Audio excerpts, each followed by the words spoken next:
इस कार्यक्रम के आयोजक मेरे भाई सुरेश सैनी जी, बहुत ही आदरणीय इसराना हल्के से चुनाव लड़ सके पूर्व प्रत्याशी और भावी एमएलए भाई राकेश रोहा जी, हमारे जिला पानीपत के जिला अध्यक्ष भाई सुभाष तंवर जी, गौतम जी, डॉक्टर गौतम जी, सुशील कश्यप हमारे भाई जी, मनीष शर्मा जी, डॉक्टर सोहन लाल जी, सरदार जगतार सिंह जी, कृष्ण रोड जी, सुभाष तंवर जी, दिनेश शर्मा जी, सतीश नंबरदार जी, सतीश शर्मा जी, करण सिंह पसीना जी और मेरे साथ आए मेरे बड़े भाई राजकुमार गुप्ता जी और मेरे साथी मेरी बाजू मेरे भाई नरेश सैनी पार्षद है जो जीत से, और मेरे नौजवान यहाँ पहुंचे सभी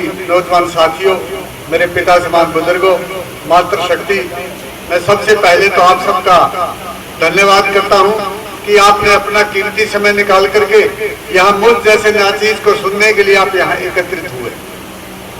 मैं आपका बहुत आभारी हूँ इस बात के लिए। हर व्यक्ति के पास शहर के अंदर काम होता है, इस काम के अंदर आपने यहाँ पहुंच करके जो हमारा भाई सुरेश सैनी है उसको इस प्रकार का आशीर्वाद दिया है, ऐसा बहुत कम मायने में देखने में मिलता है। सुरेश एक बहुत ही कर्मठ हमारा साथी है, हमारे हरियाणा का कोऑर्डिनेटर है, ओबीसी सेल का कोऑर्डिनेटर है, जनरल सेक्रेटरी है हरियाणा का, ये हमारी टीम का सदस्य है।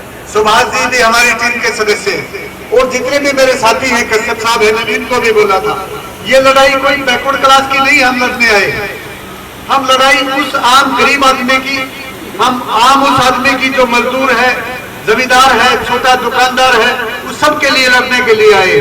और जो मुझ में विश्वास व्यक्त किया गया है कांग्रेस पार्टी ने, मैं उस पर खरा उतरने का पूरा प्रयास करूंगा और मैं आपका बहुत धन्यवाद करता हूं।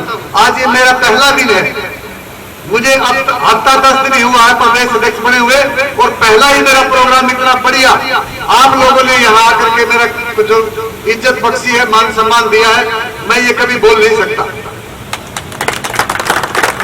बुजुर्गों, नौजवान साथियों, आप लोगों की इसी प्रकार की संख्या बढ़ते रहना।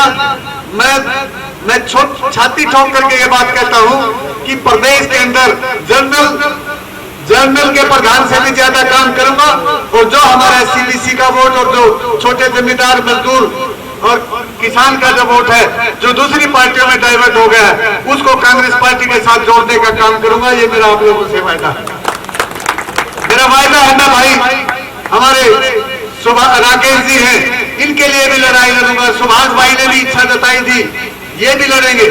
मैं आपको एक बात बता देना चाहता हूँ, कोई भी पॉलिटिशियन, कोई भी राजनीतिक आदमी आपको आगे बढ़ाने का काम नहीं करता।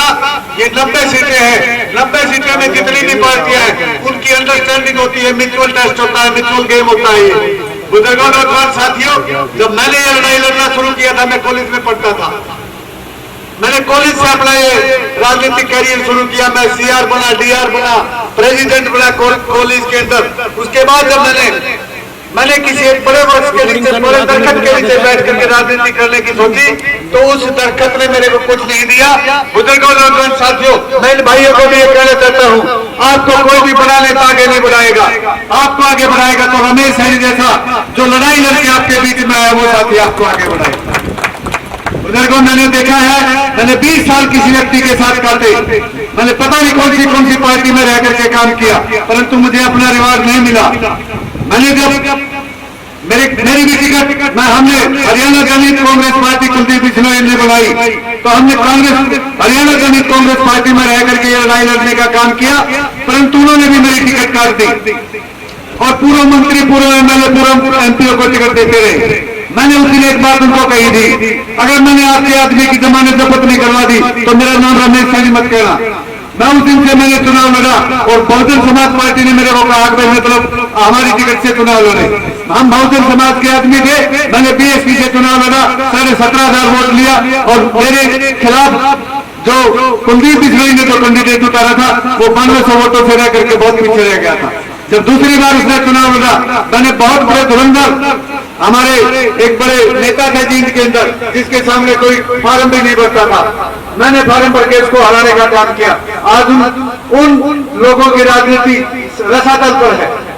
तो बुजुर्गों नौजवान साथियों, उसके बाद जो मैंने दूसरा चुनाव लड़ा उसमें मेरे को बहुत अच्छा वोट मेरे को मिला। कुलदीप ने दोबारा आकर के मेरे को कहा भाई मेरे से गलती होगी और ये लड़ाई नहीं लड़ दे। तो बुजुर्गों नौजवान साथियों, मैंने आप जैसे लोगों के आगे जोड़े पसार करके कहा इस आदमी का फिर एक बार साथ दो, हो सकता है ये आप लोगों के काम आ जाए। और हमने जो लड़ाई लड़ी तो आपने मुझ जैसे लड़के को स्थापित करने का जो काम किया, मैं बहुत आभारी हूँ दिन हल्के का, उस दिन की जनता का, दिन के उन लोगों का जिन्होंने मुझे बहुत ज्यादा वोट दे करके, मैं थोड़ी सी वोटों से हार रही हिंदी की कृपा से मैं हार गया, अदरवाइज मेरे आगे मैंने होता। फिर उसके बाद कांग्रेस पार्टी ने जब हमें कांग्रेस पार्टी के अंदर ज्वाइन किया कुलदीप जी के साथ, तो कांग्रेस पार्टी ने मेरी वर्किंग देख करके मुझे प्रदेश अध्यक्ष बनाने का जो काम किया है, मैं उस पार्टी का भी, सोनिया गांधी जी का, राहुल जी का और पूरी जो कायनात है मैं उसका धन्यवाद करता हूं। आज मुझे आपके बीच में जो बुलाने का काम भाई सुरेश ने किया, सरोवर साहब ने किया, तंवर साहब ने किया, डॉक्टर साहब जैसे लोगों से मुझे मिलने का जो मौका मिला, मैं आप लोगों से दरखास्त करने के लिए आया हूं। आज प्रदेश के अंदर एक दया चल रही है, आपके पेट के बराबर के प्रदेश के अंदर एक आम आदमी पार्टी इसमें सत्ता में आई, तो एक हवा बन गई और वो आम आदमी नहीं, मैं आपको बता देता हूँ, वो तीसरी योजना में वहां स्थापित हुई है और खालिस्तान के लोगों की बदौलत स्थापित हुई है, ऐसे नहीं आ सकती थी। बुजुर्गों नौजवान साथियों, हमारी कल्चर अलग है, हमारा रहन सहन, हमारा सिस्टम अलग है। यहाँ पर कांग्रेस पार्टी राइज करेगी। अगर बीजेपी से मुकाबला करना है, इस जातिवाद से, धर्मवाद से जो ऊपर उठ के हमने काम करना है, हम सब इंसान हैं, भगवान की औलाद है। हमारे जो इबादत करने के तरीके अलग अलग हो सकते हैं, परंतु हम एक इंसान हैं। हमें किसी हिंदू मुस्लिम में नहीं, हिंदू ईसाई में नहीं, जाति पाति में नहीं, पटेल गैर पटेल में नहीं, मराठा गैर मराठा में नहीं लड़ना है। हमने एक भाई के रूप में रह करके हमें अपने अधिकारों के लिए लड़ना है। यदि हम अपने अधिकारों के लिए नहीं लड़ेंगे तो हमारी सुनने वाला कोई नहीं है। मैं आपको बता देना चाहता हूं, चुनाव के समय में आप एक बार बटन दबाते हैं, बटन दबाने के बाद आपके हाथ से बात निकल जाती है।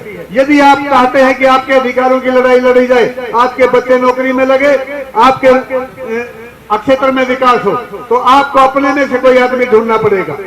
यदि आपने किसी बना बनाए व्यक्ति को, किसी बने बनाए नेता को वोट डाला, तो आप लोगों के लिए कोई रास्ता नहीं है, आप लोगों की सुनने वाला कोई नहीं है। मैंने जिंदगी में एक चीज महसूस की है, यदि आपका कोई काम कर सकता है, जिस आदमी के आप बाजू पकड़ के घर से उठा सकते हो, वो आदमी आपके काम आएगा, न कि वो राजनेता काम आएगा जो 50 साल से आपके मठाधीश बने बैठे हैं, दूसरे समाज के लोगों को आगे नहीं आने देते। बुजुर्गों नौजवान साथियों, मेरे अंदर बड़ा पोटेंशियल है, लड़ाई लड़ने की हिम्मत है। मैंने पहले भी कहा था, एक दिन कुलदीप जी ने भी हिसार के अंदर मीटिंग बुला करके कहा था मेरा साथ दो, हमने 2 बार आपका साथ दिया, फिर साथ दे देंगे। परंतु ये मत समझना, एक आदमी मेरे से कहने लगा, नुरे सैनी साहब आज ही टिकट पक्की करो। मैं कहा भाई मैं तो चुनाव लड़ने वाला, मैं कोई तांगे में जुड़ने वाला घोड़ा नहीं हूँ, मैं तो युद्ध क्षेत्र में लड़ने वाला घोड़ा हूँ। टिकटें हमारी जेब में होती हैं, यदि हम काम करेंगे तो टिकट क्या मायने रखती है, पार्टी क्या मायने रखती है। पार्टी तो एक आपका सहयोग कर सकती है, लड़ाई आपको अपने तरीके से लड़नी पड़ेगी। कितनी सीटें हार जाते हैं, हर पार्टी अपने कैंडिडेट हार जाती है, सिर्फ जीतता वो है जिसकी बाजुओं में दम है, जिसका जनता में रसूख है, जो जनता से निकल करके आया है। मैं आप लोगों से कहना चाहता हूं कि हमारे भाई सरोवर साहब भी बैठे हैं, इन्होंने बहुत मेहनत की, 2007 से लगे हुए हैं।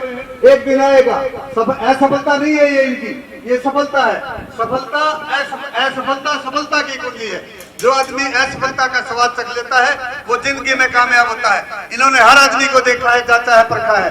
भाई हमारे सुभाष तंवर जी भी बैठे हैं, सुरेश जी भी बैठे हैं, ये भी देख रहे हैं, राजनीति भी बहुत साल से कर रहे हैं, इन्होंने हर आदमी को देखा है। और मैंने तो ये देखा, कमाल की बात है, इनके छोटे से टोल पर इतने लोग, आज काम के समय में इतने लोग, मैं तो बहुत धन्यवाद करता हूँ। ये तो वास्तव में नेता दिख रहा।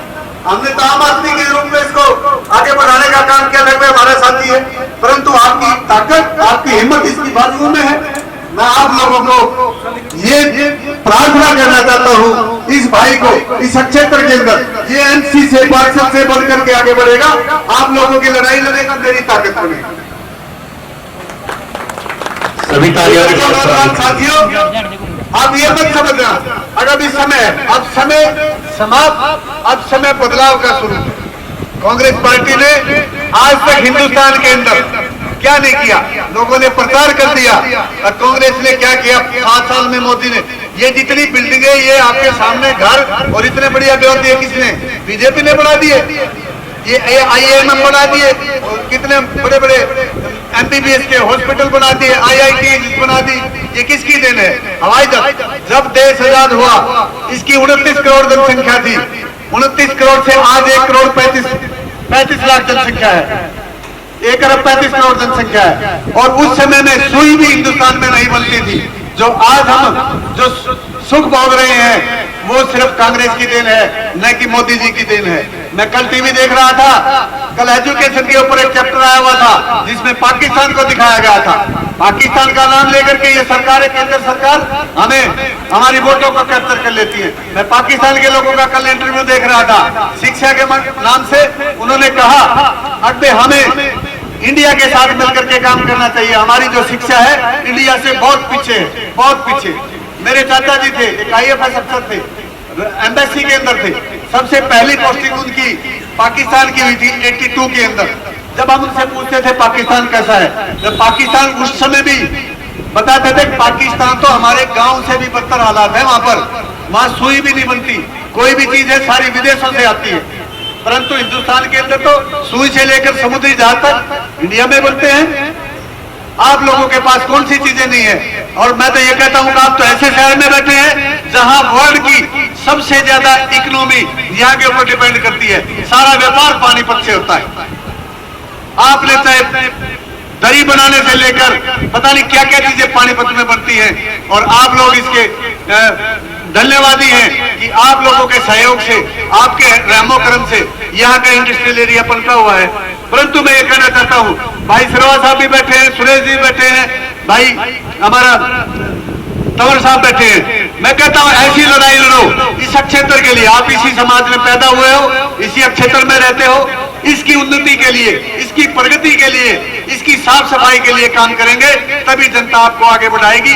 आपका प्यार, आपका सहयोग आपके साथ है। इन सबका बुजुर्गों, नौजवान साथियों, ज्यादा मैं कुछ नहीं कहना चाहूंगा। मैं फिर ये कहना चाहूंगा, अगर भाई आपका यहाँ पहुंचना मेरे लिए भी शुभ, भाई सुरेश के लिए शुभ, और ये जो हमारे नेता पंडित जी बैठे, और क्या पता आप किसको जमीन से उठा करके आसमान में बिठा दोगे। ये जनता जनार्दन है। आज बुलेट से राज नहीं मिलता, बैलेट से राज मिलता है। पुराने जमाने में लड़ाइयां करके, लाठी गोली चला करके राज मिलता था। आज आपकी वोट से राज मिलता है। तो बुजुर्गों, नौजवान साथियों, मेरी मातृशक्ति एक मन में धारणा कर लो, मैं हमने इस आदमी का साथ देना है। मैं भी आपके बीच में आया हूँ, पिछड़े समाज का तो जरूर हूँ, परंतु मैं सोच अगड़े की रखता हूँ। इसलिए मेरा भी साथ देने का काम करना। मेरा साथ तब मैं मानूंगा जब आप इन भाइयों को आपके बीच में से कुछ बना करके भेजेंगे, तभी मेरी आत्मा शांत होगी कि आपने मेरे को आशीर्वाद दिया। जय हिंद, धन्यवाद। हाँ, मैं एक बात और कहना देना चाहता हूँ। भाई सुरेश जी हैं, अभी मई जून के जुलाई के अंदर चुनाव हो सकता है। जुलाई में चुनाव हो सकता है हमारे मेयर का, नगर परिषद का, नगर निगम का। तो यहाँ से बहुत से ऐसे साथी, बहुत सी ऐसी टीम आप अपने में से चूज करो, अच्छे लोगों को आगे बढ़ाओ। और मैं तो ये चाहूंगा कि भाई सुरेश का भी इंटरेस्ट बनता है। जब हम अपने घर की बेटी बहुओं को भाई बाहर निकालेंगे तभी वो कुछ सीखेंगे। भाई सुरेश, मैं तो आपको भी एक निवेदन करता हूँ, आप काम करो। और भाई उसने बहू रानी ने बाहर कर दो, उसने बना सियारत है, वह भी काम कर लेगी। तो मैं आप लोगों से निवेदन करता हूँ, मेरी मातृशक्ति से करता हूँ, भाई आपकी बेटी आपके बीच में बेटी है, लड़ सकती है, बढ़ सकती है। और आप ये मत सोचते आप घर की देरी तक सीमित हैं। आप बाहर निकल के इस संसार का नेतृत्व कीजिए। हमारे देश के अंदर सबसे जो हमारे तीसरे नंबर की प्रधानमंत्री हुई श्रीमती इंदिरा गांधी, वो भी आप लोगों में से थी। क्या आपकी कोख से पैदा होने वाली लड़की क्या इस राजनीति के अंदर सक्रिय नहीं हो सकती या कुछ बन नहीं सकती? बन सकती है, परंतु आपको इस बात को सोचना होगा, आपको इस बात को देखना होगा। आपकी कोख से पैदा हुआ कोई भी बच्चा, कोई भी बच्ची इस देश की प्रधानमंत्री भी बन सकती है, देश की, इस प्रदेश की मुख्यमंत्री बन सकती है, इस क्षेत्र से कोई भी MLA MP बन सकती है। तो मैं ये आपसे एक निवेदन करना चाहूंगा, आप सुरेश भाई की मिसेज को अगर ये ना भी निकले तब भी बाहर निकालो, इसको निकाल करके इस गलियों में मिलवाओ लोगों से। ताकि इनको पता लगे कि हमारी गलियों का, हमारे इस वार्ड का क्या हाल है, और ये आप लोगों की आवाज बोल करके आप लोगों की आवाज उठा सके। मैं फिर एक बार ये कहना चाहूंगा, भाई सुरेश, बहू को निकाल और तू अपने 10 रुपये कमा, 2 रुपये वहां खर्च करेगी समाज में। बहुत बहुत धन्यवाद।